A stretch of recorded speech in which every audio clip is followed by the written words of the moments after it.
Hello जय हिंद साथियों, कैसे हैं आप लोग। आशा करते हैं कि आप सभी बढ़िया होंगे। आप सभी की तैयारी अच्छे से चल रही होगी। जैसा कि आप लोग जान रहे हैं कि बीपीएससी टीआरई 3 का एग्जामिनेशन डेट जो है 19 से 22 जुलाई को शेड्यूल किया गया है। तो आप लोग अपनी तैयारी में लग जाइए। बिल्कुल ये समय बड़ा क्रूशियल है। अगर इस समय आप लापरवाही करेंगे तो दिक्कत आ सकती है। इसलिए आप लोग अपना टाइम कहीं भी गंवाएं, बिल्कुल अपनी तैयारी में लग जाइए। ढेर सारा रिवीजन कीजिए और प्रैक्टिस कीजिए। एक एक कमियों को सही करिए। आप देखिए कि कहाँ से कौन से क्वेश्चन आ रहे हैं। प्रीवियस ईयर को सॉल्व कीजिए। बिना प्रीवियस ईयर सॉल्व किए हुए पेपर देने मत जाइएगा, क्योंकि ये उससे आपको उसका जो सिनेरियो हो बीपीएससी का पता चलता है। आपने 2-3 प्रीवियस ईयर तो सॉल्व ही कर लिए होंगे। यहाँ पे हम भी कराएंगे, लेकिन एक बार आप उसको देख ही चुके होंगे। तो जैसा कि मैंने आपको प्रीवियस वीडियो में बताया था कि हमने जो बीपीएससी टीआरई 1 को भी क्लियर किया हुआ है 1 to 5 में, और टीआरई 2 में 6 to 8 में मेरा चयन हुआ था। अभी मैं मैथ साइंस के टीचर के पद पर कार्यरत हूँ। तो जैसा कि मेरे साथियों का कहना था कि हम भी अपना उसमें जो स्ट्रेटजी है वो शेयर करेंगे, कैसे कैसे मैंने किया था। दोस्तों उसी सिलसिले में मैं आपको बताऊंगा आज कि आपको करंट अफेयर में कौन कौन सी चीज़ें पढ़नी चाहिए, आपको जीएस के रिगार्डिंग क्या क्या चीज़ें पढ़नी चाहिए, जीएस के हर एक सेक्शन जैसे हिस्ट्री के सेक्शन को कैसे छूना चाहिए, ज्योग्राफी है, पॉलिटी है, इकोनॉमिक्स है, एनवायरनमेंट है, साइंस के किस पार्ट से ज़्यादा क्वेश्चन आ रहे हैं जैसा कि आप लोगों ने देखा होगा, मैथ से कहाँ से कौन सा ट्रेंड रहा है, रीजनिंग को कहाँ से पूछ रहा है। इन सब सारी चीज़ों को लेके बात करेंगे। जैसा कि मैंने बता दूं आपको एक बार में कि करंट अफेयर से संबंधित जो मैंने पढ़ाई की थी वो मैंने उत्कर्ष करंट अफेयर की जो मैगजीनें आती थी 4-5 महीने की, वो प्रीवियस में लेके उसको मंथली पढ़ा था। तो यहाँ पे मैं ये काम करूँगा कि आपको 3-4 वीडियो के माध्यम से मैं उसको 4-5 मंथ के जो होते हैं इम्पोर्टेंट क्वेश्चन होते हैं वो भी आपको कराने की कोशिश करूँगा, क्योंकि बीपीएससी का ट्रेंड रहा है कि वो बहुत फेमस क्वेश्चन पूछा। अभी हालांकि हेड मास्टर के क्वेश्चन में कुछ 2023 के भी क्वेश्चन पूछे गए, एक क्वेश्चन 2017 का भी पूछा गया। तो लेकिन जहाँ तक मुझे उम्मीद है कि इस वाले में अच्छा क्वेश्चन आएगा कि आप लोग आसानी से कर ले जाओगे। 8-10 क्वेश्चन लगभग आता है, उसमें से 7-8 क्वेश्चन अगर हो जाता तो एक अच्छा अप्रोच माना जाएगा करंट अफेयर के लिए। आप लोग देखो जीएस सेक्शन में हिस्ट्री से कहाँ से छूता है। जैसे यहाँ पे देख रहे हैं हिस्ट्री, यहाँ पे मतलब कुछ चीज़ें मैंने लिख रखा है कि कौन सा सेक्शन कहाँ से ज़्यादा पूछा जा रहा है। तो आप लोग इसको एक बार जो है पढ़ेंगे भी, और हम अपने इस वीडियो के सेक्शन में वीडियो भी देंगे, आप सबको प्रोवाइड कराएंगे। ज़्यादा से ज़्यादा मैं कोशिश करूँगा कि आप सबकी सहायता में थोड़ा सा भी योगदान अगर हमारा हो पाए तो मुझे बड़ा अच्छा लगेगा। तो जैसे देखिए मैंने करंट अफेयर लिया है, history, geography, polity, economics, environment, science, physics, chemistry, bio में क्या क्या होता है, कहाँ से होता है। जैसे देखिए हिस्ट्री के बारे में जैसे यहाँ पे लिखा हुआ मैंने कि 1857 की क्रांति इन सब से पूछा जाता है। जो भारतीय राष्ट्रीय आंदोलन में बिहार के परिप्रेक्ष्य में हुए हैं उसमें जयप्रकाश नारायण जी का कौन सा योगदान रहा है, महात्मा गांधी जी का जो चंपारण से संबंधित क्या योगदान रहा है, वीर कुंवर सिंह का क्या योगदान रहा है, यानी इत्यादि जो स्वतंत्रता सेनानी है जो आपने बतख मियाँ का नाम सुना होगा उनका क्या योगदान रहा है। यहाँ पे जो भारतीय राष्ट्रीय कांग्रेस की जो स्थापना हुई थी उसकी कौन कौन सी बैठकें बिहार में हुई, किसकी अध्यक्षता में हुई, 2-3 हुए हैं तो वो भी बड़े इम्पोर्टेंट हैं। तो यानी बिहार के परिप्रेक्ष्य में हिस्ट्री से पूछे जाते हैं।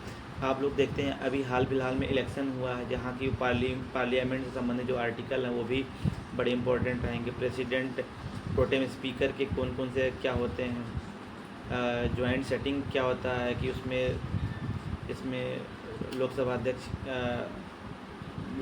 क्या अध्यक्षता करता है और जॉइंट सेटिंग की, प्रेसिडेंट का स्पीच इसमें किस आर्टिकल में दे रखा है, ये पॉलिटी के अंतर्गत आएगा। तो ये सारी चीज़ें हम लोग एक एक सेक्शन में एक वीडियो के अंतर्गत देखेंगे। इकोनॉमिक्स में जैसे कि क्या होता है कि पंचवर्षीय योजना के अंतर्गत जानते हैं आप लोग, ये 5 ईयर प्लान आते रहते हैं। कुछ नोबेल पुरस्कार जो मिले रहते हैं इनके संबंधित भी। एनवायरनमेंट में एक एक सेक्शन में करके जो है कुछ चीज़ें मैं वीडियो लाता रहूँगा। एनवायरनमेंट सेक्शन भी आगे डिस्कस करेंगे, साइंस के बारे में, फिजिक्स, केमिस्ट्री, बायो में भी। मैथ्स के बारे में बताऊँ जैसा कि ट्रेंड रहा है बीपीएससी का कि वो परसेंटेज से क्वेश्चन उठा रहा है, बहुत ज़्यादा हार्ड क्वेश्चन नहीं उठा रहा वो। जैसे वो यहाँ से उठा रहा है कि अगर राम की आय श्याम से 20% अधिक है तो श्याम की आय राम से कितने % कम है, ये बड़ा इजीली क्वेश्चन है। एवरेज के क्वेश्चन आते हैं, कि 5 व्यक्तियों का औसत इतना है, उसमें से अगर इन दो व्यक्तियों का जिनका वज़न इतना है निकाल दिया जाए तो फिर उन 3 व्यक्तियों का औसत कितना, यानी एवरेज से संबंधित कुछ 4-5 टाइप के क्वेश्चन आते हैं। तो इन सबको भी देखेंगे हम लोग। एज के क्वेश्चन आते हैं कि रीता और गीता का अगर उम्र का अनुपात अभी इतना है, 5 साल पहले उम्र का अनुपात इनका इतना था, तो अभी बताइए रीता की उम्र क्या है, गीता की उम्र क्या है। ऐसे क्वेश्चन पूछे जाते हैं। पॉलीगॉन में आप लोगों ने देखा होगा कि पूछता है कि वो किसी जो है पॉलीगॉन यानी किसी बहुभुज में पूछता है कि इसमें आपको कोण दे के पूछ लेगा भुजाओं की संख्या बताइए, आपको वो बहुभुज के भुजाओं की संख्या दे देगा, उसमें विकर्णों की संख्या पूछेगा, उसमें अंतःकोणों का योग पूछ सकता है, उसमें प्रत्येक अंतःकोणों का योग पूछ सकता है, उसमें प्रत्येक बहिष्कोण का योग क्या होता है, ये सब पूछता है। प्रायिकता का क्वेश्चन बहुत ट्रेंड है, पूछा जाता है। एक दो क्वेश्चन तो आता ही रहता है। तो ये LCM HCF में आता है, जो कि दो संख्याओं का लासा और मासा इतना इतना है, इनका गुणनफल इतना है, क्या होगा, तो प्रथम संख्या दूसरी संख्या क्या होगी, ये सब क्वेश्चन पूछता है। टाइम एंड वर्क में पूछता है कि कोई 2 आदमी किसी काम को इतने दिन में करते हैं, फिर अगर तो इसी काम को जो है इतने लोग कितने दिनों में करेंगे, ये सारे क्वेश्चन पूछे जाते हैं। तो हम एक एक सेक्शन को जो है एक एक वीडियो में लाते रहेंगे, डिस्कस करेंगे, क्योंकि अभी हमारे पास समय नहीं है। लेकिन मैं फिर भी आपको आश्वस्त करता हूँ कि मैं अपना पूरा प्रयास करूँगा, और मुझे लगता है कि एक बेटर रिजल्ट को भी एक्सपेक्ट करता हूँ। तो आप सभी भी इसको देखिएगा। रीजनिंग से संबंधित जैसा कि मैंने देखा है कि सीरीज का क्वेश्चन बहुत पूछा जा रहा है, कोडिंग डिकोडिंग का क्वेश्चन पूछा जा रहा है, क्लॉक का, कैलेंडर का, डायरेक्शन तो बहुत मैंडेटरी है, ऑर्डर रैंकिंग है, सिटिंग अरेंजमेंट है। इन सब में भी देखेंगे कि और किसी क्वेश्चन के क्या क्या अप्रोच होने चाहिए जिससे आप कम समय में किसी चीज़ को कैसे टैकल कर लें। देखिए क्या होता है कि जब आप ढेर सारा प्रैक्टिस करते हो, ढेर सारा रिवीजन करते हो, तो हालांकि BPSC का एक ट्रेंड रहा कि उसमें से 20-25 क्वेश्चन ऐसे होते हैं ना कि वो बड़े सिलेबस से ऊपर के होते हैं। तो लेकिन 2-3 सेक्शन होता है बहुत इंपॉर्टेंट होता है, यानी कि एक सेक्शन होता है करंट अफेयर का, अगर 10 क्वेश्चन के आसपास आता है, 10-12, तो उसमें से 7-8 कर ले जाते हैं तो आपका ठीक है। अगर मैथ सेक्शन में आपका कोशिश कीजिए गलत ना हो, क्योंकि जो फिक्स पैटर्न आ रहा होता है तो उसमें गलत मैथ सही कर लीजिए। जो साइंस के कुछ हल्के फुल्के क्वेश्चन आते हैं, EVS गलत नहीं होने चाहिए, क्योंकि उस EVS भी बड़े हल्के फुल्के क्वेश्चन आते हैं। तो इत्यादि अगर ये सब कुछ चीज़ें आपकी सही हो जाती हैं तो कुछ चीज़ें क्या होता है कि BPSC में तुक्का भी जो है अपना एक इम्पोर्टेंस रोल निभाता है। लेकिन वो जब आपका ये 2-3 सेक्शन, मैथ सेक्शन, ये रीजनिंग सेक्शन, ये आपका EVS, ये 3-4 सेक्शन अगर सही हो जाता है तो फिर उसमें तुक्का भी आपका एक प्लस पॉइंट हो जाता है। तो आप कोशिश कीजिएगा इन सबको सही करने के लिए कि मैथ सही हो, आपका रीजनिंग सही हो, EVS ज़्यादा गलत ना हो। साइंस भी बहुत ज़्यादा डीप नहीं पूछता, हल्का फुल्का ही पूछता है। मैं आप सभी को भरोसा दिलाता हूँ कि आप सभी को पूरा प्रयास करूँगा कि साइंस वाइंस का क्वेश्चन गलत ना हो, क्योंकि मेरे प्रीवियस नोट्स भी मैंने रिवाइज़ किए थे उस समय, और उसी नोट से ही लगभग सारे क्वेश्चन आए थे, तो वो भी आपको कराएंगे। करंट अफेयर में जैसे मैंने उत्कर्ष मंथली मैगज़ीन मेरे पास है, वो मैं क्या करूँगा, आपको मैगज़ीन पढ़ने की ज़रूरत भी नहीं पड़ेगी। लगभग जनवरी से लेके जून तक के करंट अफेयर में हो जाएगा। इसका क्या करेंगे, हम मंथली जो है आपको उसका निचोड़ देंगे, हर एक मंथ का देंगे, 4-5 वीडियो में उसको कवर करेंगे जितने भी इम्पोर्टेंट होंगे। जैसे देखिए कि विदेशों जो हर एक संगठन के द्वारा जो इंडेक्स निकाले जाते हैं अलग अलग ऑर्गेनाइजेशन के द्वारा, उसमें जो है भारत का क्या स्थान रहता है। अभी देखिए नई कैबिनेट बनी है, यानी कि लोकसभा का इलेक्शन हुआ है, 18वीं लोकसभा चल रही है, उसमें कौन कौन सा मंत्रालय किसको मिला है, ये सब इम्पोर्टेंट है। अभी हाल फिलहाल में भारत का किसके साथ कौन से युद्ध अभ्यास हुए हैं, कहाँ हुए हैं, ठीक है, ये सब बहुत इम्पोर्टेंट है। OBC SC ST ये सब इनके चेयरपर्सन कौन है, चंद्रयान वगैरह देखिए आप लॉन्च हुआ, आदित्य एल1 मिशन है, गगनयान, ये कैसे लॉन्च हुए हैं, किसके थ्रू, इनका रॉकेट का क्या नाम था, ये सब सारी चीज़ें। G20 की बैठक है अभी भारत में हुई थी, भारत के बाद में फिर कहाँ होना है, ब्राज़ील में होना। तो ये सारी चीज़ें ना इम्पोर्टेंट है। वर्ल्ड कप देखिए भी हाल फिलहाल में हुआ है, जिसमें इंडिया को जो है जीत मिला है। ग्रैंड स्लैम हुआ, जैसे कि उसमें ऑस्ट्रेलियन ओपन है, विंबलडन है, और ये सब सारे हैं। अमेरिकन ओपन है, तो ये सभी बड़े इंपॉर्टेंट हैं। सरस्वती सम्मान किसको मिला, व्यास सम्मान किसको मिला, भारत रत्न किसको मिला, पद्म विभूषण किसको मिला, पद्मश्री कितनों को मिला। पद्म विभूषण तो ऐसे पूछता है कि मतलब इन निम्नलिखित में से किसको पद्म विभूषण नहीं मिला है। तो छः लोग हैं, तो आप लोग ध्यान रखेंगे।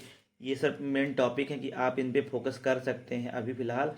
बाकी हम आपको वीडियो तो देंगे ही। एबल पुरस्कार किससे संबंधित है, किसको दिया गया है, अभी हाल फिलहाल में लेटेस्ट और कौन कौन से अवार्ड हैं, किसको दिए गए हैं, मोदी जी को कौन सा अवार्ड मिला है, एससीओ की बैठकें कहाँ पे हुई हैं, एससीओ का हेडक्वार्टर कहाँ है, ब्रिक्स का हेडक्वार्टर कहाँ है, इसमें कितने देश हैं, एससीओ में बिम्स्टेक में जितने भी वर्ल्ड लेवल के ऑर्गेनाइजेशन है उसमें कितने कितने देश हैं, चाहे वो हमारा IMF हो, चाहे हमारा जो है वर्ल्ड बैंक हो, चाहे ब्रिक्स हो, बिम्स्टेक हो, सार्क हो, ये सब सारी चीज़ें, आसियान हो, ये सारी चीज़ें हम जो है कवर करेंगे। इंपॉर्टेंट है, अगर आप भी अपने स्तर पे कवर कर सकते हैं तो आप भी कोशिश कीजिए। जैसे क्वाड है जिसमें 4 मेंबर होते हैं, ऑस्ट्रेलिया होता है, भारत होता है, जापान होता है, अमेरिका होता है, ये सब भी आप देख सकते हैं। कुछ महत्वपूर्ण दिवस जो आते हैं हाल फिलहाल में जनवरी से इसके बीच में, कि जैसे सुभाष चंद्र बोस का जन्मतिथि कब मनाया जाता है, ये सब चीज़ें, कि उत्तर प्रदेश दिवस कब मनाया जाता है, बिहार दिवस कब मनाया जाता है। जैसे अभी अभी हाल ही में 22 मार्च को क्या मनाया गया, बिहार दिवस मनाया गया। तो ये सब, ज्ञानपीठ अवार्ड किसको दिया गया, साहित्य अकादमी पुरस्कार किसे दिया गया है, ये था वो करंट अफेयर का सेक्शन था। इन्वायरमेंट के सेक्शन को मैंने कुछ जो है एनालिसिस किया है, और भी जो एनालिसिस करेंगे वीडियो के माध्यम से आपको प्रोवाइड भी कराएंगे। बस आप जो है हमारे साथ लगे रहिए। मैं पूरा कोशिश कर रहा हूँ इन 11-12 दिनों में आप तक सही कंटेंट पहुँचाने के लिए, ताकि आप एग्ज़ाम में एक बेटर परफॉर्मेंस अपना दे पाएँ। ठीक है। एनवायरनमेंट के सेक्शन में देखिए, जैसे पूछता है कि इकोलॉजी टर्म किसने दिया, इकोसिस्टम किसने दिया। जैसे एजिटेंसले ने ये दिया, इकोसिस्टम दिया। इकोलॉजी का अर्नेस्ट हैकल ने दिया। फूड चैन क्या होता है, खाद्य श्रृंखला, कौन किस्म, जैसे घास को कौन खाता है, टिड्डा खाता है, टिड्डा को कौन खाता है, मेढक खाता है, मेढक को कौन खाता है, सांप खाता है, सांप को कौन खाता है, चील खाता है, बाज खाता है। ये सब सारी चीज़ें है ना, ये सब सारी चीज़ें एक फूड चैन बनाती है। फूड वेब क्या होता है, इन चैनों का समूह होता है। ये सब चीज़ें, एनवायरनमेंट का सेक्शन बहुत इंपॉर्टेंट, क्योंकि इसमें फिक्स क्वेश्चन आते हैं, लगभग 8-10 क्वेश्चन अगर आपके सही हो जाते हैं तो आप अच्छा परफॉर्म कर सकते। मेरा भी TRE 1 में जा तो बहुत अच्छा परफॉर्म हुआ था इसमें, एनवायरनमेंट में। इन्वायरमेंट में मेरा ऐसा ही हुआ था, इन्वायरमेंट सेक्शन मेरा अच्छा हुआ था, मैथ अच्छा हुआ था, साइंस अच्छा हुआ था, रीजनिंग भी ठीक ही हुआ था। बाकी और सेक्शन में क्वेश्चन GS के भी आए थे, ऐसा नहीं है, लेकिन ये है कि बहुत सारे क्वेश्चन में तुक्का तो सभी का ही लगा था। तो इसमें देखिए, जैसे खाद्य, इसमें उपभोक्ता, प्राथमिक उपभोक्ता कौन होता है, द्वितीय उपभोक्ता में कौन आते हैं, तृतीय उपभोक्ता में कौन आते हैं, उत्पादक कौन होते हैं, 10% ऊर्जा का स्थानांतरण का नियम क्या होता है, लैंडमैन का जो होता है 1942 में दिया था। पिरामिड का क्या होता है, ऊर्जा का पिरामिड क्या होता है, जैवभार पिरामिड क्या होता है, ये सब पिरामिड होते हैं। और ये ग्रीन हाउस गैस क्या होता है, इसमें सबसे ज़्यादा ग्रीन हाउस गैस इफ़ेक्ट कौन करता है, इसमें उनका इंक्रीजिंग डिक्रीजिंग लेवल क्या है, बायोडिग्रेडेबल कौन से ऐसे हैं जो जैव निम्नकरणीय हैं, कौन नहीं है, ये सब चीज़ें, कौन प्राइमरी पोल्यूटेंट है, यानी प्राइमरी प्रदूषक है, कौन सेकेंडरी पोल्यूटेंट है। और ये मिथाइल आइसोसाइनेट वाला ये त्रासदी कब हुआ था, भोपाल गैस ट्रेजेडी वाला जो हुआ था 1984 में। ये सब सारी चीज़ें बहुत इंपॉर्टेंट है। बायोमैग्नीफिकेशन क्या होता है, जैव आवर्धन क्या होता है, ये सारी चीज़ें हम लोग जो है इसमें देखेंगे, ये कोशिश करेंगे। और भी इम्पोर्टेंट टॉपिक जहाँ तक अभी और भी एनालिसिस ही कर रहा हूँ मैं, और फिर कंप्लीट वीडियो भी आपको ये देंगे। और इससे संबंधित जैसे पर्यावरण को बचाने के लिए कौन कौन से जो है मूवमेंट हुए हैं, जैसे चिपको आंदोलन हुआ है, एपिको आंदोलन हुआ है, ये सब सारे आंदोलन कितने इम्पोर्टेंट, ये सारी चीज़ें लेंगे। और बिहार के परिदृश्य में, जैसे कि बिहार, अगर कोई कुछ लोग जैसे बिहार करंट अफेयर पे कोशिश कीजिएगा, ज़्यादा बिहार करंट अफेयर पे ना फोकस कीजिएगा, बिहार स्पेशल पे ज़्यादा जोर ना देखिए। जैसे कि बिहार स्पेशल में क्या आता है, वो इतिहास के सेक्शन में आ जाता है, भारतीय राष्ट्रीय आंदोलन में आ जाता है, 1857 की क्रांति से संबंधित आ जाता है, और भारतीय राष्ट्रीय कांग्रेस से संबंधित आ जाता है उसकी बैठकें। ये 3-4 पॉइंट है जहाँ बिहार सेक्शन इतिहास से पूछता है वो। और ज्योग्राफी से संबंधित तो ये उत्पादन से संबंधित पूछ लेता है कि कहाँ इसका उत्पादन क्या हुआ। जैसे पिछले बार रोहतास में पूछा था कि धान का सर्वाधिक उत्पादन बिहार के किस ज़िले में होता है, तो रोहतास होता है। जैसे धान, गेहूँ, मक्का कहाँ सर्वाधिक होता है। कर्पूरी ठाकुर जिनको भारत रत्न दिया गया है, उनको भी 5 लोग हैं, तो ये भी इम्पोर्टेंट हैं।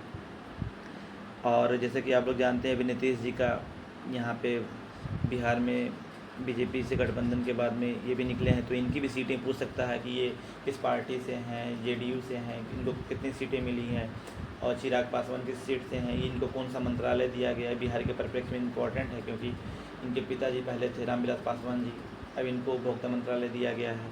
हाँ, बिहार का सेंसस इम्पॉर्टेंट होता है। जब हम लोग दिए थे तो उसमें पूछा था कि बिहार में विमेन लिटरेसी रेट कितनी है, तो यहाँ भी आप लोग बिहार सेंसस को देख लीजिए कि बिहार में साक्षरता कितनी है, फीमेल कितनी है, वुमेन कितनी है, यहाँ पे जो है लिंगानुपात कितना है, बच्चों के लिंगानुपात कितना है। तो ये इम्पोर्टेंट है, आगे चल के मैं ये कोशिश करूँगा इसको कराने की भी।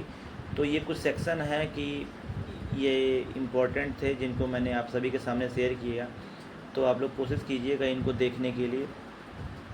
और तो ये सब कुछ सेक्शन है जो बहुत इम्पोर्टेंट है लोग पॉलिटी के संदर्भ में। ये साइंस में, फिजिक्स, केमिस्ट्री में जैसे कि वो पॉलीमर के संबंध में बहुत पूछता है, बहुलक के संबंध में, तो ये सब सारे क्वेश्चन इंपॉर्टेंट है। बायो सेक्शन, ये ग्लैंड जो भी क्वेश्चन है, धीरे धीरे मैं सब वीडियो लाऊंगा।